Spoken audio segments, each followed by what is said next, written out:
ഇത് PSC exam പോലെ multiple choice ഉള്ള കുറേ GK ഇങ്ങനെ നമ്മൾ കാണാതെ പഠിക്കുന്ന ഒരു എക്സാം എന്നുള്ളൊരു ഐഡിയ ആണ്.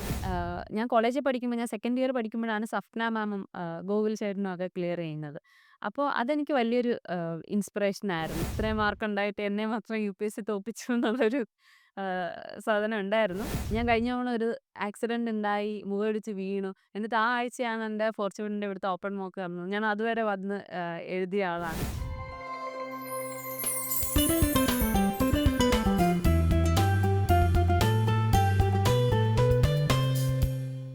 Hello everyone, welcome to Topper's Talk at Fortune IS Academy.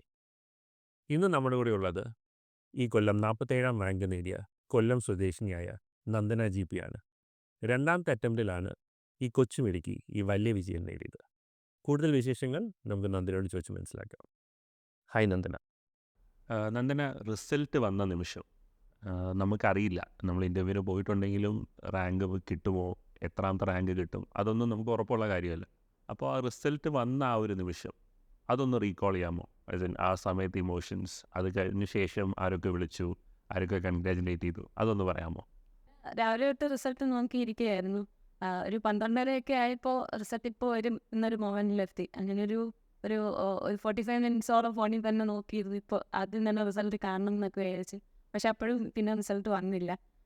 അപ്പോൾ ഞാൻ ഓക്കെ ഇനിയിപ്പോൾ പയ്യെ നോക്കാം എന്നുള്ള രീതിയിലായപ്പോഴാണ് പെട്ടെന്ന് തന്നെ മിനി സാർ വിളിച്ചിട്ട് കൺഗ്രാറ്റ്സ് വന്നതാണെന്ന് പറഞ്ഞത്. അപ്പോൾ എനിക്ക് പെട്ടെന്ന് മനസ്സിലായില്ല എന്ത് പറ്റി, റിസൾട്ട് വന്നതാണോ, ഞാൻ കണ്ടിട്ടോ എന്നൊരു ഫീലിംഗ് ആയിരുന്നു. അത് കഴിഞ്ഞിട്ട് സാർ എനിക്ക് PDF അയച്ചു തരുന്നു. വിപിൻ സാർ എനിക്ക് മെസ്സേജ് അയച്ചു കൺഗ്രാറ്റ്സ്. അപ്പോഴാണ് ഞാൻ അറിയുന്നത്. ആദ്യം അവർ രണ്ടുപേരാണ് എന്നെ വിളിച്ചത്, മെസ്സേജ് അയച്ചതൊക്കെ. അതിനുശേഷം പിന്നെ ആൾക്കാരൊക്കെ വിളിക്കാൻ തുടങ്ങി, എല്ലാവരും സന്തോഷം പറയാൻ തുടങ്ങി. പിന്നെ ആ റിസൾട്ട് ഇപ്പോഴും ഇങ്ങോട്ട് പ്രോസസ്സ് ചെയ്യാനുള്ളൊരു സമയം കിട്ടിയിട്ടില്ല. ഇപ്പോഴും അതായിട്ട് അഡ്ജസ്റ്റ് ചെയ്ത് വരുന്നതേ ഉള്ളൂ. ഇന്നലത്തെ ഒരു ഫോട്ടോ ഉണ്ടായിരുന്നു, അതായത് നന്ദന ഒത്തിരി മീഡിയ പേഴ്സൺസിൻ്റെ കൂടെ നിൽക്കുന്ന ഒരു ഫോട്ടോ. ആദ്യമായിട്ടായിരിക്കുമല്ലോ ഇത്രയും മീഡിയയെ ഒരുമിച്ച് ഹാൻഡിൽ ചെയ്യുന്നത്. ആ എക്സ്പീരിയൻസ് എങ്ങനെ ഉണ്ടായിരുന്നു? ഞാൻ ഇതിന് മുമ്പ് ഇതുപോലെ ഒരു ഇൻസ്റ്റൻസ് ഉണ്ടായിട്ടുള്ളത് ഞാൻ കലോത്സവത്തിന് പോയിട്ടുള്ള സമയത്ത്, കേരള സ്കൂൾ കലോത്സവം, ഇതുപോലെ അവിടെ നിൽക്കുന്ന സമയത്താണ് റിസൾട്ട് വരുന്നതും പ്രൈസ് കിട്ടുന്നതും ഒക്കെ. അന്ന് ഇതുപോലെ ഇതിൻ്റെ ഒരു മിനി വേർഷൻ ആ സമയത്ത് ഉണ്ടായിരുന്നു. അതിനുശേഷം കുറേ കാലമായിട്ട് പ്രിപ്പയർ ചെയ്യുന്നു. ശരിക്കും എന്താ കാത്തിരുന്നൊരു മൊമെൻ്റ് എന്നൊക്കെ പോലെ ഇന്നലെ ഭയങ്കരമായിട്ട് അറ്റൻഷൻ വരുന്നതും ഒക്കെ വലിയ സന്തോഷമായിരുന്നു. നമ്മളിപ്പോൾ സ്കൂൾ കലോത്സവത്തിൽ ഷോർട്ട് സ്റ്റോറി റൈറ്റിങ്ങിനും പോയിട്രി റൈറ്റിങ്ങിനും പ്രൈസസ് കിട്ടിയതിനെ കുറിച്ച് പറഞ്ഞു. ആൻഡ് നന്ദന ഒരു ഇംഗ്ലീഷ് ലിറ്ററേച്ചർ സ്റ്റുഡൻറ്റുമാണ്, ഗ്രാജുവേഷൻ ഇംഗ്ലീഷ് ലിറ്ററേച്ചറിലായിരുന്നല്ലോ. അപ്പോൾ ഈ ഇംഗ്ലീഷ് ലിറ്ററേച്ചറിനോട് അല്ലെങ്കിൽ ലിറ്ററേച്ചറിനോട് പൊതുവേ ഉള്ള ഒരു ഇഷ്ടം, അത് എങ്ങനെയാണ് തുടങ്ങി? എൻ്റെ അമ്മ ഒരു ഇംഗ്ലീഷ് ടീച്ചറാണ്. അപ്പോൾ അമ്മ ചെറുപ്പത്തിൽ തൊട്ട് ആ ഒരു ലിറ്ററേച്ചർ റീഡിങ് ഹാബിറ്റ്സ് ഒക്കെ ഇൻകൾക്കേറ്റ് ചെയ്യാൻ ശ്രമിച്ചിട്ടുണ്ട്. ഇപ്പോൾ ഞാൻ ചെറുതായിരുന്നപ്പോൾ എൻ്റെ അമ്മ ഒരു LP സ്കൂൾ ടീച്ചറായിരുന്നു. അപ്പോൾ അവർ കൂടുതലും ചിൽഡ്രൻ ക്രൈം ഒക്കെ ആയിട്ടാണ് കൂടുതലും ഡീൽ ചെയ്യുന്നത്. അപ്പോൾ അമ്മ എനിക്കും അതൊക്കെ പാടിത്തരികയും ഒക്കെ ചെയ്യുമായിരുന്നു. ഈവൻ ഇത്തവണ എൻ്റെ ഇൻ്റർവ്യൂവിൽ ഒരു ക്വസ്റ്റ്യൻ എന്നോട് ഫേവറേറ്റ് പോയിട്ട് ചോദിച്ചപ്പോൾ ഞാൻ പറഞ്ഞത് ONV കുറുപ്പാണ് ഫേവറേറ്റ് പോയിട്ട്. ദെൻ ചെയർമാൻ ശിവവർദ്ധൻ സിംഗ് സാർ ചോദിച്ചു വൈ എന്ന്. അപ്പോൾ ഞാൻ ആൻസർ പറഞ്ഞത് ഇത് തന്നെയാണ്. എൻ്റെ അമ്മ ചെറുപ്പം തൊട്ട് കുട്ടിയടത്തി പോലുള്ള കവിതകളൊക്കെ പാടിത്തരുമായിരുന്നു. അത് എന്നിലൊരു ലിറ്ററേച്ചർ അല്ലെങ്കിൽ പോയംസ് ഒക്കെ കുറച്ച് ഇൻട്രസ്റ്റ് ഉണ്ടാക്കിയിട്ടുണ്ട്. പിന്നെ റീഡിങ് ഹാബിറ്റ്സ്, എൻ്റെ പേരൻസ് ചെറുപ്പം തൊട്ടേ റീഡിങ് നോട്ട് അബൌട്ട് അക്കാഡമിക്സ് അല്ലാതെ എക്സ്ട്രാ കരിക്കുലർ റീഡിങ്സ് ഒക്കെ ഒരുപാട് എൻകറേജ് ചെയ്യുമായിരുന്നു. അങ്ങനെ ആ ഒരു ഇഷ്ടവും പിന്നെ അമ്മയുടെ ആ ബാക്ക്ഗ്രൗണ്ടും കൂടെ ചേർന്നാണ് ഞാനൊരു ലിറ്ററേച്ചർ സ്റ്റുഡൻ്റ് ആയിട്ട് പറഞ്ഞത്. റീഡിങ് ഹാബിറ്റ് പൊതുവേ നമ്മുടെ യങ്ങർ ജനറേഷനിൽ കുറച്ച് കുറഞ്ഞു വരികയാണ് എന്നാണ് പൊതുവെയുള്ള അഭിപ്രായം. നന്ദനയ്ക്ക് അതിനെക്കുറിച്ച് എന്താ തോന്നുന്നത്? കുറഞ്ഞു വരുന്നതായിട്ടൊരു ട്രെൻഡ് ഉള്ളതായിട്ട് എനിക്കും തോന്നിയിട്ടുണ്ട്. ഇപ്പം എൻ്റെ കാര്യം തന്നെ എടുക്കുകയാണെങ്കിൽ ഞാൻ സ്കൂളിൽ വായിച്ചിരുന്ന അതേ ഇൻറ്റൻസിറ്റിയിൽ കോളേജിലെത്തിയപ്പോൾ വായിക്കാറില്ലായിരുന്നു. പിന്നീട് സിവിൽ സർവീസ് പ്രിപ്പറേഷനിലേക്ക് വരുമ്പോൾ അത് പിന്നെയും കുറഞ്ഞു വന്നിട്ടുണ്ട്. പ്രത്യേകിച്ച് ഞാൻ പണ്ടാണെങ്കിൽ ഒരു പെട്ടെന്നൊരു ബ്രേക്ക് എടുക്കാൻ ചിലപ്പോൾ ഞാൻ നോവൽ വായിക്കുമായിരിക്കും. ഇപ്പോൾ ചിലപ്പോൾ ഞാൻ ഇൻസ്റ്റാഗ്രാം റീൽസ് ആയിരിക്കും പെട്ടെന്നൊരു ബ്രേക്കിൽ കാണുന്നത്. അപ്പോൾ തീർച്ചയായിട്ടും കുറയുന്നുണ്ട്. പക്ഷേ കുറേ ആൾക്കാർ അത് അഡാപ്റ്റ് ചെയ്യുന്നുണ്ടെന്ന് തോന്നുന്നു, ഇ ബുക്സും ഓഡിയോ ബുക്സും ഒക്കെ ആയിട്ട്. എന്ത് ടൈപ്പ് നോവൽസ് വായിക്കാൻ ഇഷ്ടം? ആഹ് ഞാൻ ജനറലി നോവൽസ് വായിക്കാറുണ്ട്. പക്ഷേ കുറച്ചുകൂടെ സ്പെസിഫിക് ആയിട്ട് പറയുകയാണെങ്കിൽ mythological novels, Indian mythological novels വായിക്കുന്നത് ഒരു സ്പെസിഫിക് ഏരിയ ആയിട്ട് കുറച്ച് നാളായിട്ട് ഉണ്ട്. ഈവൻ UPSC ഇൻ്റർവ്യൂവിനും അത് തന്നെയായിരുന്നു കൊടുത്തിട്ടുള്ളത്. രൺ ഹോബി ആയിട്ടല്ലേ? അതെ. രണ്ടാമൂഴം ആണെങ്കിലും അല്ലെങ്കിൽ പാലസ് ഓഫ് ഇല്യൂഷൻസ് പോലെയുള്ള വർക്ക്സ് വേറൊരു പെർസ്പെക്റ്റീവീന്ന് ആ ക്യാരക്ടറിന്റെ സ്റ്റോറി വേറൊരു പെർസ്പെക്റ്റീവീന്ന് വായിക്കാനുള്ളൊരു ഇഷ്ടം കുറച്ച് നാളായിട്ടുണ്ട്. അമ്മ നേരത്തെ ഇംഗ്ലീഷ് ടീച്ചറായിരുന്നു എന്ന് പറഞ്ഞു. എന്നാൽ തന്നെ 10ത്തിലെല്ലാം നല്ല മാർക്കുണ്ടായിരുന്നു. അക്കാഡമിക്കലി സ്ട്രോങ് ആയിട്ടുള്ളൊരു സ്റ്റുഡൻ്റ് ആയിരുന്നു. 11, 12 സയൻസ് ആയിരുന്നു അല്ലേ? അതെ. അതിനുശേഷം ഇംഗ്ലീഷ് ലിറ്ററേച്ചറിലേക്കും പിന്നെ സിവിൽ സർവീസിലേക്കും വരാൻ പാരൻസ് ആ ഡിസിഷൻ എൻകറേജ് ചെയ്തിരുന്നോ? ആഹ് എന്റെ പേരൻറ്സ് ഞാൻ ചൂസ് ചെയ്യുന്ന പാത്തിൽ അവർ സപ്പോർട്ട് ചെയ്തിട്ടുണ്ട്. അത് ഇംഗ്ലീഷ് ലിറ്ററേച്ചർ ആണെങ്കിലും പിന്നീട് സിവിൽ സർവീസ് പ്രിപ്പറേഷനിലേക്കാണെങ്കിലും. അവർക്ക് സിവിൽ സർവീസ് പ്രിപ്പറേഷനെക്കുറിച്ച് എക്സാമിനെക്കുറിച്ച് ഭയങ്കരമായ ഐഡിയ ഒന്നുമില്ല. പക്ഷേ ഞാൻ എൻ്റെ ഒരു ഇൻട്രസ്റ്റ് അതിലുള്ളത് കൊണ്ട് അവരത് സപ്പോർട്ട് ചെയ്യുന്നു എന്നുള്ള രീതിയിലായിരുന്നു മുന്നോട്ട് പോയിക്കൊണ്ടിരുന്നത്. എന്നും തന്നെ നന്ദനയ്ക്ക് ഇംഗ്ലീഷ് ലിറ്ററേച്ചർ ഇഷ്ടമായിരുന്നു. സിവിൽ സർവീസ് ആഗ്രഹമുണ്ടായിരുന്നു. അപ്പോൾ 10th കഴിഞ്ഞിട്ട് സയൻസിനേക്കാളും കുറച്ചുകൂടെ നല്ലത് 11th ആൻഡ് 12th ഹ്യൂമാനിറ്റീസ് എടുക്കുന്നതായിരുന്നില്ലേ? അങ്ങനൊരു ചിന്ത ആ സമയത്തുണ്ടായിരുന്നോ? എനിക്കും ആ സമയത്ത് അങ്ങനൊരു ചിന്ത ഉണ്ടായിരുന്നു. കാരണം പൊതുവെ ആൾക്കാരങ്ങനെ പറയാറുണ്ട്. 10ാം ക്ലാസ് കഴിഞ്ഞ് ഹ്യൂമാനിറ്റീസ് എടുക്കുന്നത് ഹെൽപ്പ് ചെയ്യുമെന്ന്. അപ്പോൾ ഞാനും അങ്ങനെ ആ ഒരു പാത്തിലേക്ക് പോകാൻ വിചാരിച്ചിരുന്നു. പക്ഷേ അന്ന് പ്രത്യേകിച്ച് നല്ല മാർക്ക് ഉള്ളതുകൊണ്ട് എൻ്റെ ചുറ്റും നിൽക്കുന്ന ആൾക്കാര് ഇപ്പോൾ പേരൻറ്സ് ആണെങ്കിലും പുറത്തുള്ള ആൾക്കാരാണെങ്കിലും ആർക്കും അതങ്ങോട്ട് അക്സെപ്റ്റ് ചെയ്യാൻ പറ്റിയിരുന്നില്ല. പിന്നെ എനിക്കും അന്ന് അത്രയും സ്ട്രോങ് ആയിട്ടുള്ളൊരു ഡിസിഷൻ എടുക്കാൻ പറ്റിയില്ല. പക്ഷെ എനിക്കതിൽ റിഗ്രറ്റ് ഒന്നുമില്ല. കാരണം ഇപ്പൊ ഞാൻ തിരിഞ്ഞു നോക്കുമ്പോ ഞാൻ പഠിച്ച സ്കൂള്, പഠിച്ച ക്ലാസ് ഞാൻ ബയോളജി സയൻസാണ് പഠിച്ചത്. അവിടുന്ന് എനിക്ക് കിട്ടിയിട്ടുള്ള കുറേ കാര്യങ്ങളുണ്ട്. എൻ്റെ ഒരു ടീച്ചറുണ്ട് സുനിത എന്ന് പറയുന്ന ടീച്ചർ. എൻ്റെ ക്ലാസ് ടീച്ചറായിരുന്നു. ടീച്ചർ എൻ്റെ ലൈഫിൽ വലിയൊരു ഇൻഫ്ലുവൻസ് ഉണ്ടാക്കിയിട്ടുണ്ട്. പിന്നീട് ഇത്രയും കാലം വരെ. എൻ്റെ കുറച്ച് ഫ്രണ്ട്സ് ഉണ്ട്. അപ്പോൾ എനിക്ക് ബയോ സയൻസീന്ന് കണ്ടന്റ് വൈസ് ആണെങ്കിലും അല്ലാതെ ആണെങ്കിലും ഒരുപാട് കാര്യങ്ങൾ കിട്ടിയിട്ടുണ്ട്. ഇപ്പൊ തിരിഞ്ഞു നോക്കുമ്പോൾ എനിക്ക് റിഗ്രറ്റ് ഒന്നുമില്ല. പിന്നെ ഹെൽപ്പ് ചെയ്യുന്ന കാര്യത്തിൽ എനിക്ക് തോന്നുന്നു ഈ എക്സാമിൽ ഏത് ബാക്ക്ഗ്രൗണ്ടിൽ നിന്നുള്ള ആൾക്കും അവരുടേതായ അഡ്വാൻറ്റേജസും ഡിസഡ്വാൻറ്റേജസും ഉണ്ട്. നമുക്ക് എല്ലാം ഫില്ല് ചെയ്തുകൊണ്ട് വരാൻ പറ്റില്ല എന്ന് തോന്നുന്നു. അപ്പോൾ 12th ശേഷം മാരി വാനിയസിൽ ഇംഗ്ലീഷ് ലിറ്ററേച്ചറിന് ജോയിൻ ചെയ്തു. എന്ന് തൊട്ടാണ് സിവിൽ സർവീസ് പ്രിപ്പറേഷൻ അല്ലെങ്കിൽ അതിൻ്റെ ഒരു ഫൗണ്ടേഷൻ ബിൽഡ് ചെയ്ത് തുടങ്ങിയത്? ഞാന് കോളേജില് പോകുമ്പഴും സിവിൽ സർവീസ് പ്രിപ്പറേഷനെ കുറിച്ച് അങ്ങനെ സ്ട്രോങ് ആയ ഒരു ഡിസിഷൻ എടുത്തിരുന്നില്ല. എനിക്ക് ആഗ്രഹമുണ്ട്. പക്ഷേ എനിക്കറിയാവുന്ന ആർക്കും സിവിൽ സർവീസ് കിട്ടിയിട്ടില്ല. എൻ്റെ നാട്ടിലും അങ്ങനൊരു ഇതില്ല. അപ്പോൾ ഞാൻ കോളേജിൽ പഠിക്കുമ്പോൾ ഞാൻ സെക്കൻഡ് ഇയർ പഠിക്കുമ്പോഴാണ് സഫ്ന മാമും ഗോകുൽ ചേട്ടനും ഒക്കെ ക്ലിയർ ചെയ്യുന്നത്. അപ്പോൾ അതെനിക്ക് വലിയൊരു ഇൻസ്പിറേഷൻ ആയിരുന്നു. അങ്ങനെയാണ് ഞാൻ സപ്ന മാമിൽ നിന്നാണ് ഫോർച്യൂണിനെ കുറിച്ച് കേൾക്കുന്നതും ആ വർഷം ഫോർച്യൂണിന്റെ ഫൗണ്ടേഷൻ ബാച്ചിൽ എനിക്ക് തോന്നുന്നു ഫോർച്യൂണിന്റെ ഫസ്റ്റ് ബാച്ച് ആണെന്ന് തോന്നുന്നു. കോളേജ് ഗോയിങ് ബാച്ചിന്റെ അതിൽ ജോയിൻ ചെയ്യുന്നതും ഒക്കെ. അങ്ങനെ അത് ഓൺലൈൻ ക്ലാസ് ആയിരുന്നു. കോവിഡ് സമയത്തായിരുന്നു. ആ ക്ലാസസ് ഒരു ഫൗണ്ടേഷൻ ബിൽഡ് ചെയ്ത് തരാൻ എനിക്ക് ഹെൽപ്പ് ചെയ്തിട്ടുണ്ട്. എൻസിഇആർടി ക്ലാസ്, എൻസിഇആർടി ടെസ്റ്റുകളും ബാക്കി ക്ലാസ്സുകളും ഒക്കെ ആയിട്ട്. ഞാൻ ആ ക്ലാസ്സിൽ ഇരിക്കുമ്പോഴാണ് നമുക്ക് ഫണ്ടമെന്റൽ റൈറ്റ്സ് ഉണ്ടെന്ന് തന്നെ ശൈലേഷ് സാർ പഠിപ്പിച്ച് അറിയുന്നത്. നന്ദഗോപൻ സാറിന്റെ ക്ലാസ്സസും ഒക്കെ അങ്ങനെയാണ് ഒരു ഫൗണ്ടേഷൻ ബിൽഡ് ചെയ്യുന്നത്. പിന്നീട് ഫുൾ ടൈം പ്രിപ്പറേഷൻ തുടങ്ങുന്നത് 2022 പാസ് ഔട്ട് ആയ ശേഷമാണ്. അപ്പോൾ ആ ക്ലാസ്സസ് നമുക്ക് എന്തൊക്കെ രീതിയിൽ ഹെൽപ്പ് ചെയ്തു? അതായത് ഒരു അവയർനെസ് ക്രിയേഷൻ ആണോ അതോ നോളേജ് ഫൗണ്ടേഷൻ ആണോ? എന്ത് രീതിയിലാണ് ഹെൽപ്പ് ചെയ്തത്? എനിക്ക് ഞാൻ ഈ ക്ലാസ്സിന് വരുന്നതിന് മുമ്പ് എനിക്ക് സിവിൽ സർവീസ് എക്സാമിനെ കുറിച്ച് ഉണ്ടായിരുന്ന ഒരു ധാരണ എന്ന് പറയുന്നത് ഇത് PSC എക്സാം പോലെ മൾട്ടിപ്പിൾ ചോയ്സ് ഉള്ള കുറേ GK ഇങ്ങനെ നമ്മൾ കാണാതെ പഠിക്കുന്ന ഒരു എക്സാം എന്നുള്ളൊരു ഐഡിയ ആണ് എനിക്ക് സിവിൽ സർവീസിനെ കുറിച്ച് ഉണ്ടായിരുന്നത്. പിന്നീട് ഞാൻ ക്ലാസ് അറ്റൻഡ് ചെയ്യുമ്പോഴാണ് ഇത് അങ്ങനല്ല, ഇതിൽ കുറച്ച് ഇൻട്രസ്റ്റിംഗ് കാര്യങ്ങൾ പഠിക്കാൻ ഉണ്ട്. ഇതൊക്കെയാണ് സബ്ജക്ട്സ്, ഇങ്ങനെയൊക്കെയാണ് പഠിക്കേണ്ടതെന്നുള്ളൊരു ഫൗണ്ടേഷൻ, ഒരു അവയർനെസ് സെറ്റ് ചെയ്യാൻ ആ ക്ലാസ്സിന് കഴിഞ്ഞു. പിന്നെ അതുപോലെ ആ ക്ലാസ്സിന്റെ പ്രത്യേകത ഒരുപാടങ്ങ് ഫോഴ്സ് ചെയ്യുന്നൊരു രീതി ഉണ്ടായിരുന്നില്ല. ഒരുപാട് കണ്ടന്റ് ഫോഴ്സ് ചെയ്യലോ ഒന്നും ഉണ്ടായിരുന്നില്ല. NCERTയിലാണ് സോൾ ഫോക്കസ് കൊടുത്തിരുന്നത്. അപ്പോൾ NCERT ടെസ്റ്റുകൾ ഉണ്ടായിരുന്നു. ഞാൻ NCERT വായിക്കുമായിരുന്നു, ടെസ്റ്റ് എഴുതുമായിരുന്നു. എനിക്ക് 30 മാർക്കൊക്കെ കിട്ടുള്ളായിരുന്നു 100ൽ. കാരണം ആ സമയത്ത് കോളേജായിരുന്നു കുറച്ചുകൂടെ പ്രയോറിറ്റി. പക്ഷേ സ്റ്റിൽ ഒരു കണ്ടന്റ് വൈസ് ആണെങ്കിലും അവയർനെസ് വൈസ് ആണെങ്കിലും ഒരു ഫൗണ്ടേഷൻ ബിൽഡ് ചെയ്യാൻ എന്നെ ഫൗണ്ടേഷൻ കോഴ്സ് ഹെൽപ്പ് ചെയ്തിട്ടുണ്ട് ഫോർച്യൂണിൽ. അതിനുശേഷം ഡിഗ്രി പാസ്സായി. ഡയറക്റ്റ്ലി വന്ന് ഫോർച്യൂണിൽ ജോയിൻ ചെയ്തു. എന്നിട്ട് നമ്മളൊരു പ്രിലിംസ് അറ്റംപ്റ്റ് കൊടുത്തു. പക്ഷേ ആദ്യത്തെ പ്രാവശ്യം പ്രിലിംസ് പാസ്സാവാൻ പറ്റിയില്ല. എനിക്ക് തോന്നുന്നു 1.5 മാർക്കിനെങ്ങാണ്ട് CSAT പാസ്സാവാൻ പറ്റിയില്ല അല്ലേ? അപ്പോൾ ആ സമയത്ത് സിവിൽ സർവീസ് പെർസ്യൂ ചെയ്യാനെടുത്ത ഡിസിഷൻ റിഗ്രറ്റ് ചെയ്യോ അല്ലെങ്കിൽ ഭയങ്കരമായിട്ട് ലോ ആയിട്ട് പോയോ അങ്ങനെ എന്തെങ്കിലും സിറ്റുവേഷൻ ഉണ്ടായിരുന്നോ? ഞാന് പ്രിലിംസ് പാസ്സാവുംന്ന് ആ വർഷം എക്സ്പെക്ട് ചെയ്തു. ബിക്കോസ് ജിഎസിന് എനിക്ക് കട്ട് ഓഫിനേക്കാളും ഏകദേശം 15 മാർക്ക് കൂടുതലുണ്ടായിരുന്നു. സിസാറ്റ് ഞാനിങ്ങനെ ബോർഡറിൽ നിൽക്കുകയായിരുന്നു. അപ്പോൾ എൻ്റെ മനസ്സിലെ പ്രതീക്ഷ എങ്ങനെയും അങ്ങ് അപ്പുറത്ത് വീഴുമായിരിക്കും, മെയിൻസ് എഴുതാനെങ്കിലും പറ്റുമായിരിക്കും എന്നായിരുന്നു. പക്ഷെ റിസൾട്ട് വന്നപ്പോൾ ഞാൻ ഉണ്ടായിരുന്നില്ല. പിന്നീട് ആദ്യം ഒരു വിഷമം ഉണ്ടായിരുന്നു. ഇത്രയും മാർക്ക് ഉണ്ടായിട്ട് എന്നെ മാത്രം യു.പി.എസ്.സി തോൽപ്പിച്ചു എന്നുള്ളൊരു സാധനം ഉണ്ടായിരുന്നു.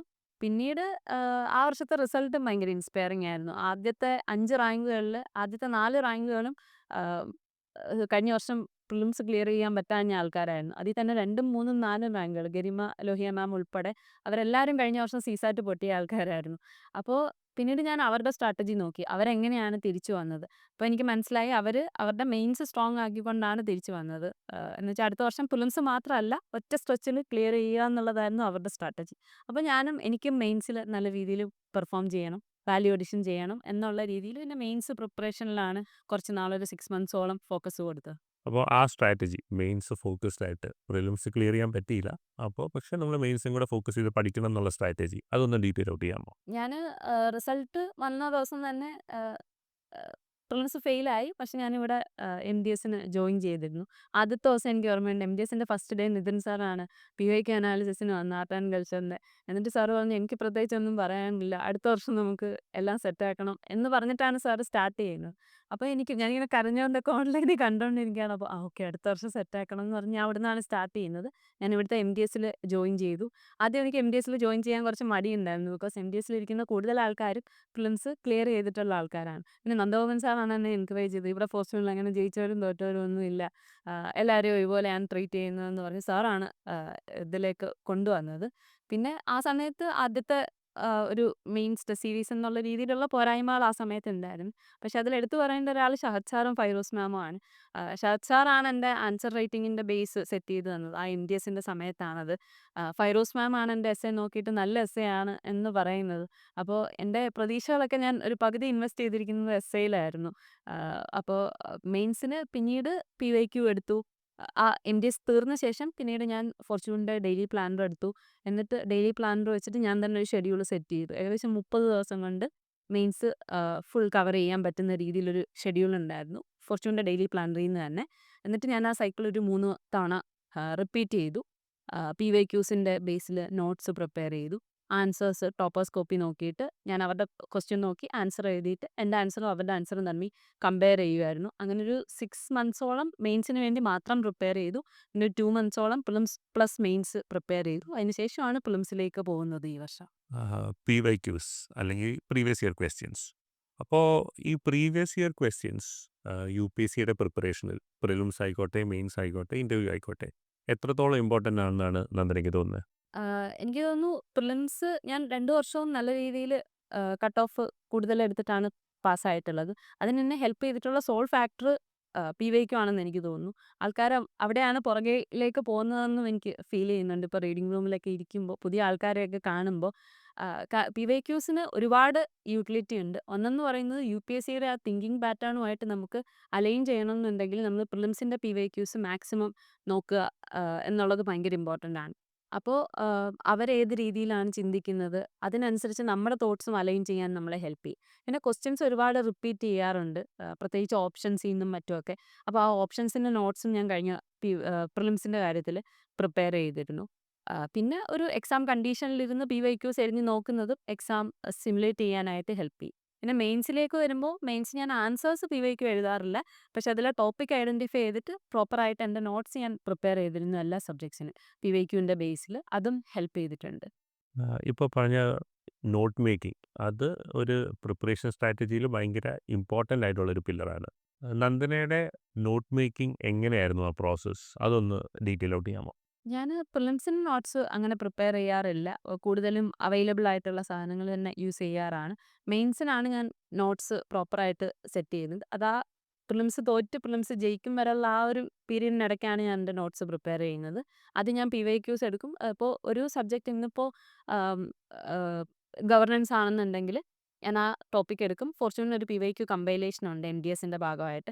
അതെടുക്കും. എന്നിട്ട് അതിനകത്തുള്ള ടോപ്പിക്സ് ഞാൻ പിവൈക്യു ഫുൾ വായിച്ചിട്ട് ടോപ്പിക്സ് മാത്രം ഞാൻ എ4 ഷീറ്റിലേക്ക് എഴുതും. എന്നിട്ട് നോട്ട്സ് ഞാൻ ഗൂഗിൾ ചെയ്തോ വേറെ സോഴ്സസ് ഒക്കെ യൂസ് ചെയ്തിട്ട് നോട്ട്സ് പ്രോപ്പറായിട്ട് A4 ഷീറ്റിൽ സെറ്റ് ചെയ്യുക എന്നുള്ളതായിരുന്നു. നമ്മൾ പല സ്ഥലത്തുനിന്നും നമുക്ക് റെഡിമെയ്ഡ് നോട്ട്സ് കിട്ടും.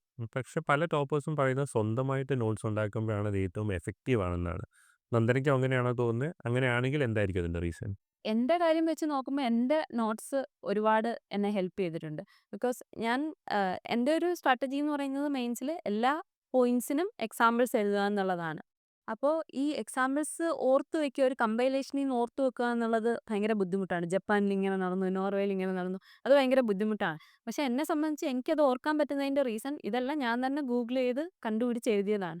അപ്പോൾ ഞാൻ തന്നെ ഇപ്പോൾ ആൻറ്റി ടൊബാക്കോ ക്യാമ്പയിൻ എന്തെങ്കിലും ഉണ്ടോ? ഞാൻ തന്നെ ഗൂഗിൾ ചെയ്യുന്നു. അപ്പോൾ കുറേ ന്യൂസ് ആർട്ടിക്കിൾ വരും. അപ്പോൾ ഞാൻ അതിൻ്റെ ഹെഡിങ് വായിക്കും. ഓ ഇതുണ്ട്. This is interesting. എന്നിട്ട് ഞാൻ എൻ്റെ നോട്ടിലേക്ക് എഴുതും. അപ്പോൾ ഞാൻ തന്നെ ആക്റ്റീവ്ലി പെർസ്യൂ ചെയ്തതായതുകൊണ്ട് തന്നെ എനിക്കത് ഓർമ്മയിലുണ്ടാവും. ഞാൻ പോയിന്റ് എഴുതുമ്പോൾ ആൻറ്റി ടൊബാക്കോ ക്യാമ്പയിൻ എന്ന് വന്നു കഴിഞ്ഞാൽ ഞാനത് ഗൂഗിൾ ചെയ്തിട്ടുണ്ടെന്നുള്ള രീതിയിൽ എനിക്ക് ഓർമ്മയിലുണ്ട്. ഈവൻ PYQൻ്റെ കാര്യത്തിനും ഈ പ്രിലിംസ് PYQ ആണെങ്കിലും അതിൻ്റെ ഒത്തിരി മെറ്റീരിയൽസ് അവൈലബിൾ ആണ്. പക്ഷേ more than reading that stuff it is that process that is important. നമ്മൾ അവിടെ പോയി വായിച്ചു, വേറെ വെബ്സൈറ്റ് നോക്കി, ആ പ്രോസസ്സിലൂടെ പോകുമ്പോൾ നമ്മൾ പിന്നെ റിവൈസ് ചെയ്തില്ലെങ്കിൽ പോലും കുറേ കാര്യങ്ങൾ നമ്മളുടെ മെമ്മറിയിൽ ഉണ്ടാവും. ഈ രണ്ടാമത്തെ അറ്റംപ്റ്റിൽ നന്ദന ഫേസ് ചെയ്ത ഏറ്റവും വലിയ ചാലഞ്ച് എന്തായിരുന്നു? രണ്ടാമത്തെ അറ്റംപ്റ്റിൽ എനിക്ക് തോന്നുന്നു ഇന്റർവ്യൂ ആണ് എൻ്റെ ഏറ്റവും വലിയ ചലഞ്ച്. ഞാനങ്ങനെ ഒരുപാട് ആൾക്കാരുമായിട്ട് ഇന്ററാക്ട് ചെയ്യുന്ന ആളല്ല. പ്രത്യേകിച്ച് സിവിൽ സർവീസ് പ്രിപ്പറേഷനിലേക്ക് വന്നപ്പോൾ ഞാൻ കുറച്ചും കൂടെ ഉള്ളിലേക്ക് വലിഞ്ഞു. അപ്പോൾ എനിക്ക് സംസാരിക്കാനൊരു ഇൻഹിബിഷൻ ഉണ്ടായിരുന്നു. ഇന്റർവ്യൂ ആണ് ഞാൻ ഫേസ് ചെയ്ത ഏറ്റവും വലിയ ചലഞ്ച്. മെയിൻസ് ഞാൻ കുറച്ചും കൂടെ ലാസ്റ്റ് ഇയർ പ്രിപ്പയർ ചെയ്ത് വെച്ചതുകൊണ്ട് തന്നെ എനിക്ക് വലിയൊരു ചലഞ്ച് മെയിൻസിൽ ഫേസ് ചെയ്യേണ്ടി വന്നില്ല. നോട്ട്സ് എല്ലാം സെറ്റായിരുന്നു. പിന്നെ അത് റിവൈസ് ചെയ്ത് എഴുതിയാൽ മതി എന്നുള്ളതായിരുന്നു. ഇൻ്റർവ്യൂ പ്രിപ്പറേഷനെ കുറിച്ച് and also the actual interview experience നന്ദനയോട് എന്തൊക്കെ ടൈപ്പ് ക്വസ്റ്റ്യൻസ് ആയിരുന്നു ഇൻ്റർവ്യൂവിൽ ചോദിച്ചിരുന്നത്? ആൻഡ് ഇൻ്റർവ്യൂ പ്രിപ്പറേഷൻ അത് ആൻസർ ചെയ്യാൻ എങ്ങനെ ഹെൽപ്പ് ചെയ്തു? എൻ്റെ ഇന്റർവ്യൂ പ്രിപ്പറേഷൻ എന്നെ ഫോർച്യൂണിലുള്ള മോക്ക് ഇന്റർവ്യൂസ് ഉണ്ട്. One on ones. ഇപ്പോൾ നിതിൻ സാർ ആണെങ്കിലും ഷാഹിദ് സാർ ആണെങ്കിലും ഒക്കെ ഒരുപാട് വൺ ഓൺ വൺസ് എടുത്തിട്ടുണ്ട്. എൻ്റെ ഇന്റർവ്യൂ വളരെ ലേറ്റ് ഫേസിലായിരുന്നു. അപ്പോൾ ഞാൻ എല്ലായിടത്തും ഓടി നടന്ന് വൺ ഓൺ വൺ എടുക്കുന്ന ഒരു സിറ്റുവേഷൻ ഉണ്ടായിരുന്നു. പിന്നെ more than one on one I believe peer mocks ഒരുപാട് ഹെൽപ്പ് ചെയ്തിട്ടുണ്ട്. പ്രത്യേകിച്ച് എൻ്റെ ഫ്രണ്ട് സൗമ്യയുണ്ട്. സൗമ്യയും ഞാനും കൂടെ ഒരുപാട് ഒരു 4 മാസം നീണ്ട ഡിസ്കഷൻ ആയിരുന്നു. ഞങ്ങൾ രണ്ടുപേരുടെ ഇന്റർവ്യൂവിൽ അതേ ചോദ്യങ്ങൾ ഒരുപാട് റിപ്പീറ്റ് ചെയ്യുകയുണ്ടായി. അപ്പോൾ പിയർ മോക്സും ഒത്തിരി ഹെൽപ്പ് ചെയ്തിട്ടുണ്ട് ഇന്റർവ്യൂ പ്രിപ്പറേഷനിൽ. പിന്നെ ആക്ച്വൽ ഇന്റർവ്യൂ എക്സ്പീരിയൻസ് എനിക്ക് ഷീൽവർദ്ധൻ സാറിൻ്റെ ബോർഡായിരുന്നു ഉണ്ടായിരുന്നത്. സാറും ഒരു ലിറ്ററേച്ചർ ബാക്ക്ഗ്രൗണ്ട് ഉള്ള ആളാണ്. അപ്പോൾ സാറും വളരെ ഇൻട്രസ്റ്റിംഗ് ആയിട്ടാണ് മോർ ദാൻ ഞാൻ ആൻസർ പറയുന്നതിനേക്കാൾ സാർ എനിക്ക് കുറേ കാര്യങ്ങൾ എക്സ്പ്ലെയിൻ ചെയ്തു തരികയായിരുന്നു. ഈ ബുക്ക് ഉണ്ട്. This is an amazing book. You should read. പിന്നെ കുറച്ച് മൂവീസ് ചോദിച്ചിരുന്നു. എനിക്ക് മൂവീസുമായിട്ട് എൻ്റെ ഡ്രാഫ്റ്റിലെ മൂവീസ് ഒന്നും കൊടുത്തിട്ടില്ല. പക്ഷേ കുറേ movies all we imagine as light കണ്ടിട്ടുണ്ടോ? അങ്ങനെ മൂവീസും കുറേ എൻ്റെ ഇന്റർവ്യൂവിൽ ഷോ അപ്പ് ചെയ്തിരുന്നു. അങ്ങനെ വളരെ ഇൻട്രസ്റ്റിംഗ് ആയിരുന്നു. ഇത് കഴിഞ്ഞിറങ്ങുമ്പോൾ ഞാൻ വളരെ ഹാപ്പി ആയിരുന്നു. കാരണം ഞാൻ വിചാരിച്ച പോലൊരു എക്സ്പീരിയൻസ് അല്ല എനിക്കുണ്ടായത്. വളരെ കോർഡിയലായ ഒരു ബോർഡായിരുന്നു. ഇനി മാർക്ക് എങ്ങനെയാണെന്ന് അറിയില്ല. മാർക്ക് വന്നിട്ടേ അറിയുള്ളൂ. നന്ദന ഇതുവരെ സംസാരിച്ചിരുന്നത് നന്ദന അത്യാവശ്യം ഡിസിപ്ലിൻഡ് ആയിട്ട് ഫോക്കസ്ഡ് ആയിട്ട് പഠിക്കുന്ന ഒരാളായിട്ടാണ് തോന്നിയത്. അപ്പോൾ അതിൻ്റെ ഒരു ഇമ്പോർട്ടൻറ്റ് പില്ലറാണ് time management, daily study schedule. അപ്പോൾ ഡിസ്ട്രാക്ഷൻസ് ഇല്ലാതെ നന്ദന എങ്ങനെയാണ് പഠിച്ചുകൊണ്ടിരുന്നത്?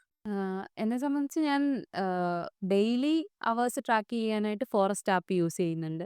അതൊരു ഇൻസ്റ്റന്റ് ഗ്രാറ്റിഫിക്കേഷൻ തരുന്നതും കൂടെയാണ്. ഇപ്പോൾ നമ്മൾ ഫോറസ്റ്റ് ആപ്പ് യൂസ് ചെയ്യുമ്പോൾ നമ്മളൊരു സ്റ്റഡി ഷെഡ്യൂൾ സ്റ്റാർട്ട് ചെയ്യുമ്പോൾ നമ്മളൊരു ഫോറസ്റ്റ് അല്ലെങ്കിൽ ഒരു ട്രീ നടുന്നു എന്നുള്ളതാണ്. അപ്പോൾ ഇതിൻ്റെ ഇടയ്ക്ക് നമ്മൾ ഡിസ്ട്രാക്റ്റീവ് ആയിട്ട് വേറെ ആപ്സ് ഇപ്പോൾ ഇൻസ്റ്റാഗ്രാമോ അല്ലെങ്കിൽ യൂട്യൂബോ എടുക്കാൻ പോയി കഴിഞ്ഞാൽ ആ ആ ട്രീ നശിക്കും. അപ്പോൾ നമുക്കത് ഒരു മൈൻഡിലും ഒരു ഇമ്പാക്റ്റ് അല്ലെങ്കിൽ നമുക്കൊരു ഗിൽറ്റൊക്കെ ഉണ്ടാക്കാനായിട്ട് ഉണ്ട്. അതുപോലെ തന്നെ ബാക്കി ആപ്സിനെ ബ്ലോക്ക് ചെയ്യാനും ഈ ആപ്പ് ഹെൽപ്പ് ചെയ്തിട്ടുണ്ട്. ദിവസവും രാത്രിയാവുമ്പോൾ നോക്കുമ്പോൾ 12 അവേഴ്സ് അല്ലെങ്കിൽ 10 അവേഴ്സ് പഠിച്ചു എന്ന് അതിൽ കാണിക്കുമ്പോൾ നമ്മൾ ഒന്നും ചെയ്യാതിരിക്കുകയല്ലായിരുന്നു, ഇത്രയും ചെയ്തു എന്നുള്ളൊരു ഗ്രാറ്റിഫിക്കേഷൻ അത് തരുന്നുണ്ട്. പിന്നെ സ്റ്റഡി ഷെഡ്യൂളിൻ്റെ കാര്യത്തിൽ ഞാൻ പ്രോപ്പറായിട്ട് ഷെഡ്യൂൾ ഉണ്ടാക്കി. ഞാൻ യൂഷ്വലി ഗൂഗിൾ ഷീറ്റ്സ് ആണ് യൂസ് ചെയ്യുന്നത്. അതിൽ പ്രോപ്പറായിട്ട് ഇന്ന ദിവസം ഇന്ന സാധനം പഠിക്കണം എന്ന് പ്രോപ്പർ ഷെഡ്യൂൾ ഉണ്ടാക്കി അത് കട്ട് ചെയ്ത് പോകുന്ന ആളാണ്. അതിനും ഞാൻ ഫോർച്യൂണിൻ്റെ ഡെയിലി പ്ലാനർ അതിൽ യൂസ് ചെയ്തിട്ടുണ്ട്. ഫോർച്യൂണിൻ്റെ ഡെയിലി പ്ലാനർ ഞാൻ എൻ്റെ ഗൂഗിൾ ഷീറ്റ്സിലേക്ക് കോപ്പി പേസ്റ്റ് ചെയ്തിട്ട് അത് പ്രോപ്പറായിട്ട് ഫോളോ ചെയ്ത് പോവുക എന്നുള്ളതാണ്. എക്സാമിന് ഞാൻ വളരെ അണ്ടർ കോൺഫിഡൻ്റ് ആയിട്ടുള്ള ഒരാളാണ്. അപ്പോൾ എക്സാമിന് പോകുമ്പോൾ പ്രിലിംസിന് ഒരു വീക്ക് മുമ്പാണെങ്കിലും മെയിൻസിനാണെങ്കിലും ഞാൻ എൻ്റെ കോൺഫിഡൻസ് ബിൽഡ് ചെയ്യുന്നത് ഈ പ്രിപ്പറേഷനിൽ നിന്നാണ്. ഗൂഗിൾ ഷീറ്റ്സ് ഒക്കെ നോക്കുമ്പോൾ ഞാൻ ഇത്രയും പഠിച്ചിട്ടുണ്ട്, ഇത്ര റിവിഷൻ കഴിഞ്ഞു, 3, 4 റിവിഷൻ കഴിഞ്ഞു. അല്ലെങ്കിൽ ഈ ഫോറസ്റ്റ് എടുത്ത് നോക്കുമ്പോൾ ഇത്രയും അവേഴ്സ് ഞാൻ സ്പെൻഡ് ചെയ്തിട്ടുണ്ട്. അപ്പോൾ എന്നെക്കൊണ്ട് ചെയ്യാൻ പറ്റുന്നതെല്ലാം ഞാൻ ചെയ്തിട്ടുണ്ട്. അതിൽ നിന്നാണ് ഞാൻ എൻ്റെ കോൺഫിഡൻസ് ഡിറൈവ് ചെയ്ത് എക്സാമിന് പൊതുവേ പോകാറ്. നമുക്ക് എപ്പോഴെങ്കിലുമൊക്കെ നമ്മുടെ ഡെയിലി ടാർഗറ്റ് മീറ്റ് ചെയ്യാൻ പറ്റാത്ത അവസ്ഥ ഉണ്ടായിരിക്കുമല്ലോ പല കാരണങ്ങൾ കൊണ്ട്. അപ്പോൾ നന്ദനയുടെ സ്ട്രാറ്റജി എന്തായിരുന്നു to ensure that you bounce back, അല്ലെങ്കിൽ എൻ്റെ ഡെയിലി ടാർഗറ്റ് ഞാൻ ക്യാച്ചപ്പ് ചെയ്യും, അങ്ങനെ ചെയ്യാൻ വേണ്ടി എന്താ ചെയ്തിരുന്നത്? എക്സ്ട്രാ അവേഴ്സ് ഇടുകയോ അതോ വേറെ എന്തെങ്കിലും ചെയ്യുമായിരുന്നോ? ഇല്ല, ഞാൻ എക്സ്ട്രാ അവേഴ്സ് എൻ്റെ കാര്യത്തിൽ പോസിബിൾ അല്ല. ബിക്കോസ് ഞാൻ വളരെ ടൈറ്റ് ആയിട്ടാണ് ഷെഡ്യൂൾ ഉണ്ടായിരുന്നത്. പക്ഷെ അതിൽ തീർച്ചയായിട്ടും ബാക്ക്ലോഗ്സ് വരും. നമ്മൾ വിചാരിക്കും പോലെ കവർ ചെയ്ത് തീർക്കാൻ പറ്റിയെന്ന് വരില്ല. ഞാൻ നേരത്തെ പറഞ്ഞ പോലെ ഗൂഗിൾ ഷീറ്റ്സിലാണ് ഉണ്ടാക്കുന്നത്. അപ്പോൾ അത് എഡിറ്റബിൾ ആണ്. യൂഷ്വലി ഞാനൊരു വീക്ക് കഴിയുമ്പോൾ അതൊന്ന് റിവ്യൂ ചെയ്തിട്ട് ബാക്കിയുള്ള ടാർഗറ്റ് താഴോട്ട് ഇൻകൾക്കേറ്റ് ചെയ്യുകയാണ് ചെയ്യുന്നത്. ഇപ്പോൾ ഒരു ദിവസം ടാർഗറ്റ് അച്ചീവ് ചെയ്യാൻ പറ്റിയില്ലെങ്കിൽ അത് പിന്നുള്ള അടുത്ത ആഴ്ചത്തെ ടാർഗറ്റിലേക്ക് ഇൻക്ലൂഡ് ചെയ്യുകയാണ് പൊതുവേ ചെയ്യാറ്. നന്ദ നേരത്തെ ഒരു വാക്ക് പറഞ്ഞല്ലോ, നമ്മളിപ്പോൾ ഒരു ഇൻസ്റ്റൻറ്റ് ഗ്രാറ്റിഫിക്കേഷൻ്റെ കാലഘട്ടത്തിലാണ്. പക്ഷേ യു പി എസ് സി എന്ന് പറയുന്നത് അറ്റ്ലീസ്റ്റ് എക്സാമിനേഷൻ പ്രോസസ്സ് തന്നെ 1 ഇയർ ആണ്. ടിപ്പിക്കലി 1-2 വർഷമെങ്കിലും എടുക്കും. അപ്പോൾ ഈ ഇൻസ്റ്റൻറ്റ് ഗ്രാറ്റിഫിക്കേഷൻ എല്ലാத்தைയും ഈ ഒരു എക്സാമിനേഷനെ ടാക്കിൾ ചെയ്യാൻ എന്തായിരിക്കും ഒരു ഏറ്റവും നല്ല സ്ട്രാറ്റജി? എനിക്ക് തോന്നുന്നു ഞാൻ നേരത്തെ പറഞ്ഞ പോലെ പ്രോപ്പർ ഷെഡ്യൂൾ സെറ്റ് ചെയ്ത് അതീന്ന് ഒരു ഗ്രാറ്റിഫിക്കേഷൻ ആണ് ഞാൻ കണ്ടെത്തിയിരുന്നത്. അങ്ങനെ എന്തെങ്കിലും ഒരു മോട്ടിവേഷൻ, കാരണം നമ്മൾ ആദ്യത്തെ ദിവസം തുടങ്ങുന്ന മോട്ടിവേഷൻ പിന്നീട് അങ്ങോട്ട് ഉണ്ടാവില്ല. നമ്മൾ PCM ക്ലാസ്സിലിരിക്കുമ്പോൾ മനസ്സിലാവും. ആദ്യത്തെ ഒരു ക്ലാസ്സിലൊക്കെ ശൈലേഷ് സാറിന്റെ ക്ലാസ്സിലൊക്കെ സീറ്റ് കിട്ടാതെ ഞാൻ ബാക്കിലൊക്കെ പോയിരുന്നിട്ടുണ്ട്. പിന്നെ ആൾക്കാർ കുറഞ്ഞ് കുറഞ്ഞ് കുറഞ്ഞ് വരും. അപ്പോൾ ആ മോട്ടിവേഷൻ നമുക്ക് വെറും മോട്ടിവേഷൻ കൊണ്ട് മാത്രം ഈ ലോങ് സൈക്കിളിൽ പിടിച്ചു നിൽക്കാൻ പറ്റില്ല. തീർച്ചയായിട്ടും നമ്മളിടുന്ന വർക്കും അതീന്ന് കിട്ടുന്ന ഇപ്പോൾ ടെസ്റ്റുകളും അതിൻ്റെ മാർക്കുകളും ഒക്കെ ആയിരിക്കും എന്ന് തോന്നുന്നു ഒരു instant gratification for a UPSC aspirant. ഇപ്പോൾ ശൈലേഷ് സാറിൻ്റെ ക്ലാസ്സിനെ കുറിച്ച് പറഞ്ഞല്ലോ. ഇപ്പോൾ ഫോർച്യൂണിലെ ക്ലാസ്സസിനെ കുറിച്ചും ഫാക്കൽറ്റിയെ കുറിച്ചും ഒന്ന് ജനറലി പറയാമോ? And who would be your favourite faculty? ഫോർച്യൂണിൻ്റെ ക്ലാസ്സസ് എനിക്ക് ഒത്തിരി ഹെൽപ്പ് ചെയ്തിട്ടുണ്ട്. ഞാൻ ക്ലാസ്സസ് അറ്റൻഡ് ചെയ്യുന്ന ആളായിരുന്നു. ഓൺലൈൻ, ഓഫ്‌ലൈൻ റെക്കോർഡിംഗ് എല്ലാ രീതിയിലും കാണാറുണ്ട്. പക്ഷേ പക്കായിട്ട് എല്ലാ ക്ലാസ്സസും ഞാൻ കണ്ടിട്ടുണ്ട്. പിന്നെ ഫേവറേറ്റ് ഫാക്കൽറ്റി പറയുകയാണെങ്കിൽ എനിക്ക് തോന്നുന്നു ശൈലേഷ് സാറ് തന്നെയായിരിക്കും. സാറിൻ്റെ പോളിറ്റി ക്ലാസ്സസും മോഡേൺ ഇന്ത്യ ക്ലാസ്സസും ഒക്കെ വളരെ ഹെൽപ്ഫുൾ ആയിരുന്നു. അതുപോലെ തന്നെ വളരെ ഇൻട്രസ്റ്റിംഗും ആണ്. സാറിൻ്റെ വോയിസ് മോഡുലേഷനും കാര്യങ്ങളും ഒക്കെ എനിക്ക് പ്രിലിംസിന് ഇരിക്കുമ്പോൾ സാറിൻ്റെ സൗണ്ട് കേൾക്കാൻ പറ്റുന്നതായിട്ട് പലപ്പോഴും ഫീൽ ചെയ്യാറുണ്ട്. ക്ലാസ്സസ് ഞാൻ അറ്റൻഡ് ചെയ്തിട്ടുണ്ട്. എനിക്ക് ഒരുപാട് ഹെൽപ്പ് ചെയ്തിട്ടുമുണ്ട് പല ഇടത്ത് വെച്ചും. ഇപ്പോൾ ഫോർ എക്സാമ്പിൾ ഇത്തവണ സെൻട്രൽ ഏഷ്യയുടെ ഒരു ചോദ്യം ഉണ്ടായിരുന്നു. അപ്പോൾ ഇത്തവണ ഞാൻ സെൻട്രൽ ഏഷ്യ മെയിൻസിന് പഠിച്ചിട്ട് പോയ ടോപ്പിക്കല്ല. ഞാനത് ഇത്തവണ ചോദിക്കില്ല എന്ന് പറഞ്ഞ് മാറ്റി വെച്ച ടോപ്പിക്കാണ്. പക്ഷേ ഞാൻ നിതിൻ സാറിൻ്റെ ക്ലാസ്സിൽ ഇരുന്നിട്ടുണ്ട് സെൻട്രൽ ഏഷ്യ. അപ്പോൾ സാറ് പറയുന്നത് എനിക്ക് ഓർമ്മയുണ്ട്. സെൻട്രൽ ഏഷ്യ പഠിച്ചിട്ട് ഓർമ്മ വന്നില്ലെങ്കിൽ SEOൻ്റെ നോട്ട് എടുത്ത് എഴുതിയാലും മതി എന്ന്. അപ്പോൾ ഞാനത് ക്ലാസ്സിൽ കേട്ടിട്ടുള്ള ഒരു ഓർമ്മ വെച്ചിട്ട് മാത്രമാണ് ഇത്തവണ മെയിൻസിൽ IR ആ ആൻസർ എഴുതി തീർത്തത്. അതുപോലെ പ്രിലിംസിലും എനിക്ക് ഒരുപാട് അനുഭവങ്ങൾ അങ്ങനെയുണ്ട്. ഇന്ത്യ സാർ, നന്ദഗോപൻ സാറൊക്കെ ക്ലാസ്സിൽ ജസ്റ്റ് മെൻഷൻ ചെയ്ത കാര്യങ്ങൾ പ്രിലിംസിൽ ഇരിക്കുമ്പോൾ ഓർമ്മ വന്നിട്ട് ക്വസ്റ്റ്യൻ സോൾവ് ചെയ്യാൻ ഹെൽപ്പ് ചെയ്യുന്നതായിട്ടും ഓർമ്മയുണ്ട്. ക്ലാസ്സസ് തീർച്ചയായിട്ടും ഒരുപാട് ഹെൽപ്പ് ചെയ്തിട്ടുണ്ട്. ക്ലാസ്സസിന് പോലെ ഇമ്പോർട്ടൻ്റ് ആണ് നമ്മുടെ ടെസ്റ്റ് സീരീസ്. പ്രിലിംസ് ടെസ്റ്റ് സീരീസും മെയിൻസ് ടെസ്റ്റ് സീരീസും. ആദ്യം പ്രിലിംസ് ടെസ്റ്റ് സീരീസിലേക്ക് വരാം. നന്ദന റെഗുലർലി ഇവിടെ ടെസ്റ്റ് സീരീസ് അറ്റൻഡ് ചെയ്യുമായിരുന്നോ? അതുപോലെ ആ ടെസ്റ്റ് സീരീസ് അനലൈസ് ചെയ്യാൻ, നമ്മുടെ ഇൻഡിവിജ്വൽ പെർഫോമൻസ് അനലൈസ് ചെയ്യാൻ നമുക്കിവിടെ ഒരു മെൻറ്ററുണ്ട്. പക്ഷേ നന്ദന ആ അനാലിസിസ് എങ്ങനെയാണ് ചെയ്തിരുന്നത് at an individual level and along with mentor? അതെങ്ങനെയായിരുന്നു? എന്നെ സംബന്ധിച്ച് ഞാൻ PTS എല്ലാം കറക്റ്റായിട്ട് എല്ലാ ദിവസവും എഴുതുന്ന ആളായിരുന്നു. ഈവൻ ഞാൻ കഴിഞ്ഞ തവണ ഒരു ആക്സിഡന്റ് ഉണ്ടായി, മുഖമിടിച്ച് വീണു. എന്നിട്ട് ആ ആഴ്ചയാണ് എൻ്റെ ഫോർച്യൂണിൻ്റെ ഇവിടുത്തെ ഓപ്പൺ മോക്ക് നടന്നത്. ഞാൻ അതുവരെ വന്ന് എഴുതിയ ആളാണ്. എല്ലാ ടെസ്റ്റുകളും ഞാൻ പ്രോപ്പറായിട്ട് അതേ ദിവസം തന്നെ വന്ന് എഴുതാൻ ശ്രമിക്കാറുണ്ട്. പിന്നെ ഇൻ കേസ് ഓഫ് അനാലിസിസ് ഞാൻ പൊതുവെ അങ്ങനെ അനലൈസ് ചെയ്യാറില്ല. എനിക്ക് മെന്റേഴ്സ് ഉണ്ട് എല്ലാ സ്റ്റേജസിലും. ഹേമന്ത് സാർ എൻ്റെ ദിശ മെന്ററായിരുന്നു. എബി മാത്യു സാറുണ്ട്. പിന്നെ ജസ്വിൻ സാറ്, ഇവരെല്ലാം എൻ്റെ പ്രിലിംസിൽ മെന്റേഴ്സ് ആയിട്ട് ഹെൽപ്പ് ചെയ്തിട്ടുള്ള ആൾക്കാരാണ്. അപ്പോൾ പൊതുവേ എൻ്റെ മെന്റേഴ്സാണ് എൻ്റെ അനാലിസിസ് ചെയ്യുന്നത്. ഈവൻ മെയിൻസ് ടെസ്റ്റ് സീരീസിൽ വരുമ്പോഴും നിതിൻ സാറാണ് ആൻസർ ഷീറ്റ് നോക്കിയിട്ട്. ഞാൻ പൊതുവെ എല്ലാ ആഴ്ചയും ടെസ്റ്റ് എഴുതിയിട്ട് സാറിനോട് പറയും, "സാർ ഈ ആഴ്ച ഞാൻ നന്നായിട്ട് എഴുതിയിട്ടില്ല കേട്ടോ." എന്നിട്ട് സാറാണ് പിന്നീട് അത് അനലൈസ് ചെയ്ത് പറയാറ്. എനിക്കറിയില്ല എങ്ങനെയാണ് അനലൈസ് ചെയ്യുന്നതെന്ന്. പൊതുവെ മെന്റേഴ്സാണ് അത് ചെയ്യാറ്. നമ്മളിപ്പോൾ PTSൻ്റെയും MTSൻ്റെയും അനാലിസിസിനെ കുറിച്ച് പറഞ്ഞുകൊണ്ടിരിക്കുകയായിരുന്നു. അപ്പോൾ ഈ മെയിൻസിലെ ഒരു പ്രധാനപ്പെട്ട പേപ്പർ, എന്നാൽ ആൾക്കാർ അധികം എഫേർട്ട് ഇടാത്തൊരു പേപ്പറുമാണ് എസ്സേ. പക്ഷേ നന്ദനയ്ക്കൊരു ലിറ്ററേച്ചർ ബാക്ക്ഗ്രൗണ്ട് ഉള്ളത് കൊണ്ട് തന്നെ അത് കൂടുതൽ എളുപ്പമായിരുന്നോ? ഡയറക്റ്റ്ലി പോയി എഴുതിയാൽ മതിയായിരുന്നോ? എങ്ങനെയായിരുന്നു എസ്സേയുടെ strategy? Literature background definitely help ചെയ്തിട്ടുണ്ട്. പക്ഷേ ഐ വുഡ് സേ അതൊരു ചെറിയൊരു ബേസ് ആയിട്ട് ആക്ട് ചെയ്യുകയുള്ളൂ. ബാക്കി കാര്യങ്ങൾ നമ്മൾ തന്നെ എഫേർട്ട് ഇടണം. എൻ്റെ ഞാൻ ഫസ്റ്റ് എംഡിഎസ് എഴുതുന്ന സമയത്ത് ഞാനിവിടെ എസ്സേ എഴുതിയിരുന്നു. അന്ന് എനിക്ക് ഫൈറോസ് മാം നോക്കി തന്നിട്ട് നല്ല ഫീഡ്ബാക്ക് ആണ് കിട്ടിയത്. അപ്പോൾ വളരെ ഒരു മോശം സിറ്റുവേഷനിലും എസ്സേയിലാണ് ഞാൻ എൻ്റെ കുറേ പ്രതീക്ഷകളൊക്കെ ഇൻവെസ്റ്റ് ചെയ്തിരുന്നത്. അപ്പോൾ എ എൻ്റെ ഒരു സ്ട്രാറ്റജി എന്ന് പറയുന്നത് ഈവൻ ചെറിയ പേപ്പേഴ്സ് ആണെങ്കിൽ പോലും അല്ലെങ്കിൽ ആൾക്കാർ അങ്ങനെ ഒരു പേപ്പർ ഇഗ്നോർ ചെയ്യാനുള്ളൊരു മൈൻഡ് സെറ്റ് എനിക്ക് ഉണ്ടായിരുന്നില്ല.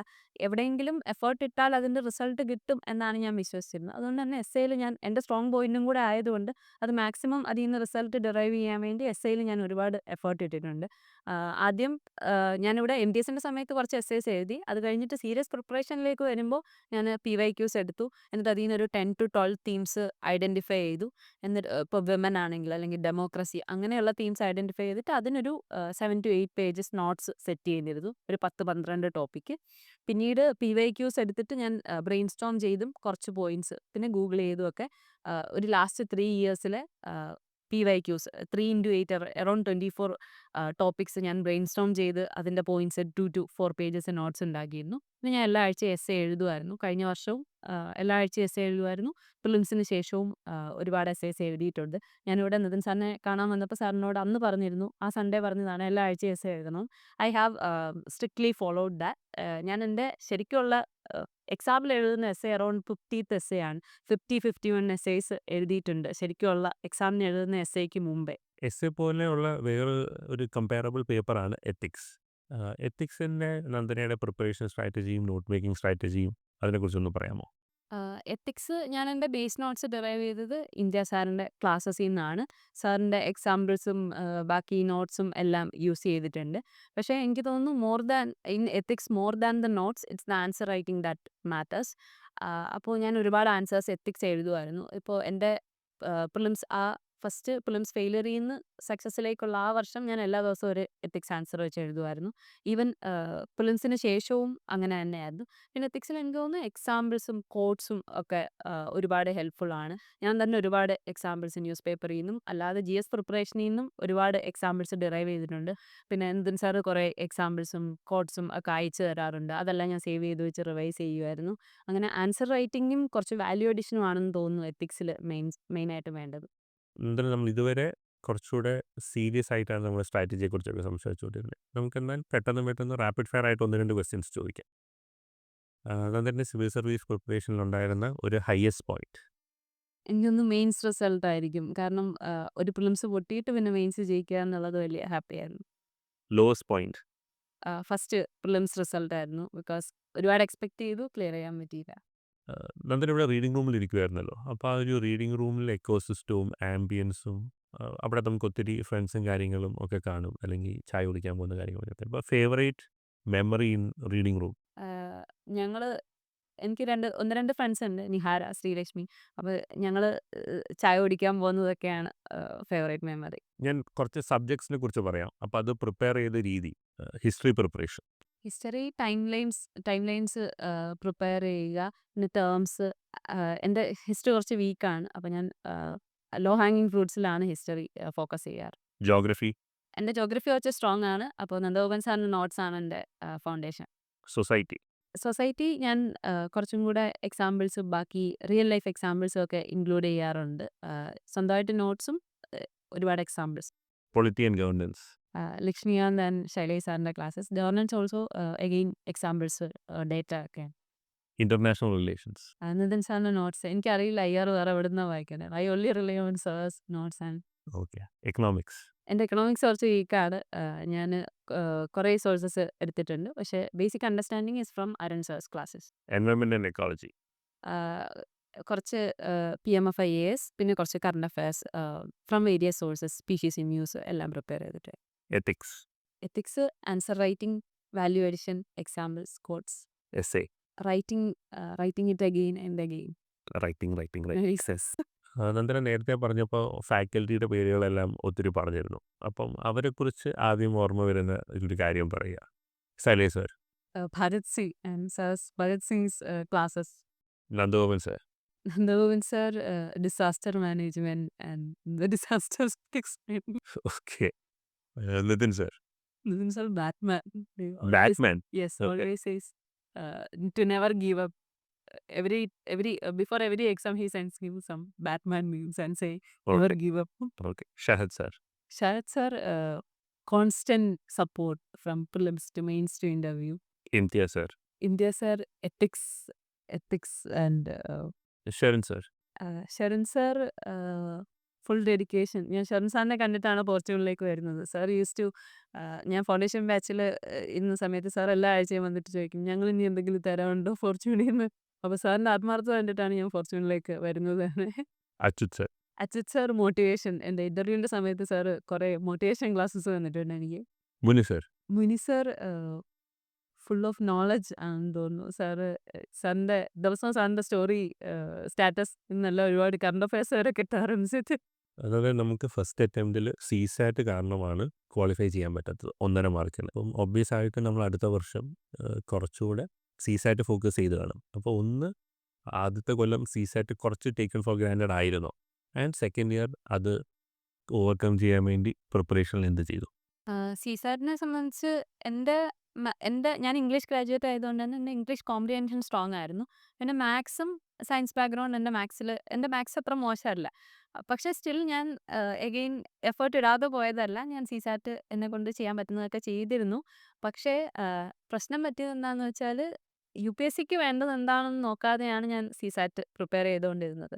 UPSC എന്താണ് ചോദിക്കുന്നതെന്ന് ഞാൻ നോക്കാൻ മറന്നുപോയി. PYQs നോക്കാൻ മറന്നുപോയി. പിന്നെ എക്സാം ഹാളിൽ കുറച്ച് ഡിഫിക്കൽട്ട് സിറ്റുവേഷൻ വന്നു. അപ്പോൾ കുറച്ച് പാനിക്കായി. അങ്ങനെയാണ് ആദ്യത്തെ സിസാറ്റ് ഫെയിലിയർ വരുന്നത്. എഗെയിൻ ഫെയിലിയർ വന്നപ്പോൾ ആദ്യത്തെ ഒരു ഇതെന്ന് പറയുന്നത് സിസാറ്റ് ഭയങ്കര പാടായി വന്നു.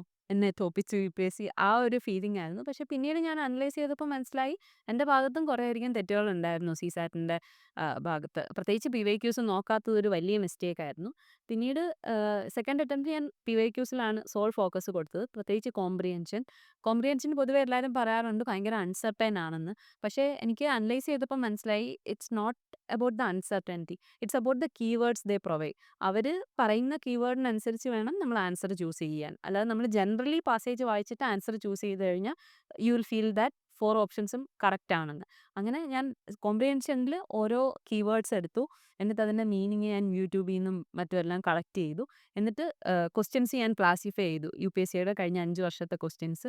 ഇപ്പോൾ അസംഷൻസ് ഉണ്ടാവും, ഇൻഫറൻസ് ഉണ്ടാവും.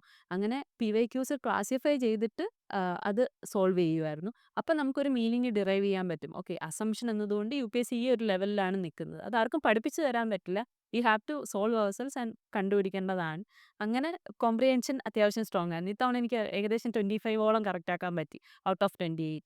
Even though medium level comprehension ആണെങ്കിൽ പോലും. പക്ഷേ ഫസ്റ്റ് അറ്റംപ്റ്റിൽ എൻ്റെ ഒരു ഇഗ്നോറൻസ് കാരണമാണ് എൻ്റെ കോംപ്രിഹെൻഷൻ പോയത്.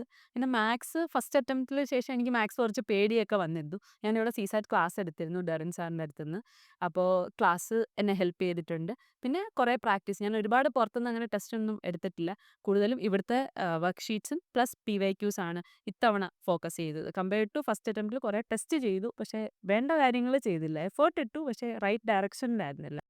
നമുക്ക് നമ്മൾ പ്രിപ്പറേഷൻ സ്ട്രാറ്റജിയെ കുറിച്ച് ഒത്തിരി സംസാരിച്ചു. പക്ഷെ ഒരു final advice to the new aspirants അതെന്തായിരിക്കും നന്ദന അവരോട് പറയാം? എനിക്ക് തോന്നുന്നു ഹാർഡ് വർക്ക് ആൻഡ് ഡെഡിക്കേഷനോട് കൂടി എക്സാമിനെ അപ്രോച്ച് ചെയ്യുക. പിന്നെ ഞാൻ ചെയ്ത പോലെ എൻ്റെ സിസാറ്റിൽ ഒരു ഡയറക്ഷൻ ഇല്ലാതെ ഹാർഡ് വർക്ക് ഇടുന്നതിനും പോയിന്റ് ഇല്ല എന്ന് എനിക്ക് തോന്നുന്നു. പ്രോപ്പറായിട്ട് ഈ എക്സാമിന് എന്താണ് വേണ്ടത് എന്ന് മനസ്സിലാക്കി ആ ഡയറക്ഷനിൽ ഹാർഡ് വർക്ക് ഇടുക എന്നുള്ളതാണ്. Nandana, so it was a wonderful experience talking to you. എനിക്ക് തോന്നുന്നു നന്ദന ഭയങ്കര ഹാർഡ് വർക്ക് ആൻഡ് ഡെഡിക്കേറ്റഡ് ആയിട്ട് പഠിച്ചൊരു ആളാണ്. ഫസ്റ്റ് അറ്റംപ്റ്റിൽ പല കാരണങ്ങൾ കൊണ്ട് കിട്ടാതെ പോയി. പക്ഷേ സെക്കൻഡ് അറ്റംപ്റ്റിൽ ജസ്റ്റിസ് കിട്ടി. നമുക്ക് 47ാമത്തെ റാങ്ക് കിട്ടി. So wonderful talking to you. Thank you. Thank you. Fortune IAS Academy. More than just an academy.